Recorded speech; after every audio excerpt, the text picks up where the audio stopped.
Voglio realizzare un progetto di legge per regolamentare questi accessi, ovviamente sulla base di determinati requisiti, sulla base di determinate caratteristiche, ma credo sia giusto e doveroso nel 2026 garantire l'accesso, soprattutto per quanto riguarda i pazienti oncologici, quindi nei centri oncologici, l'accesso degli animali d'affezione. Un impegno netto e deciso, quello del presidente Alberto Stefani, che si è commosso seguendo le storie di Barbara e della sua gioia a Treviso e di Pimpa e della sua padrona all'ospedale di Piove di Sacco.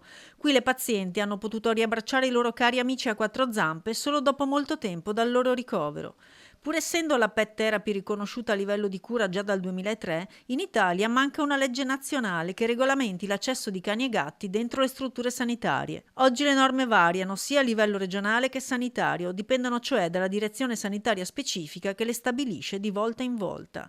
Ma come ribadisce il Presidente, si tratta di aprire le porte a compagni di vita, oggi membri della famiglia a tutti gli effetti. Rappresentano un componente della famiglia e su questo dobbiamo continuare in questa direzione. Voglio realizzare un progetto di legge a mia firma. Un'idea portata avanti dall'associazione Angeli con la Coda, dove Antonio Scalise, marito di Barbara, e Valeria Vezzaro, esperta di pet therapy, se ne occupano da oltre 15 anni.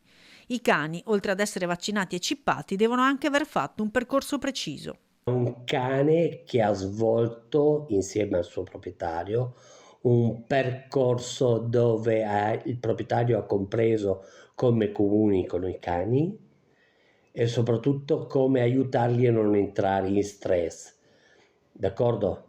Ma per fare questo bisogna viverci di fianco, non portarli soltanto a fare la pipì la sera.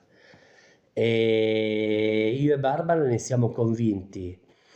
Siamo 16 anni che ci stiamo lavorando. L'associazione si è detta anche felicemente sorpresa della proposta del presidente Stefani e disponibile, se lo vorrà, a dare una mano alla stesura della legge.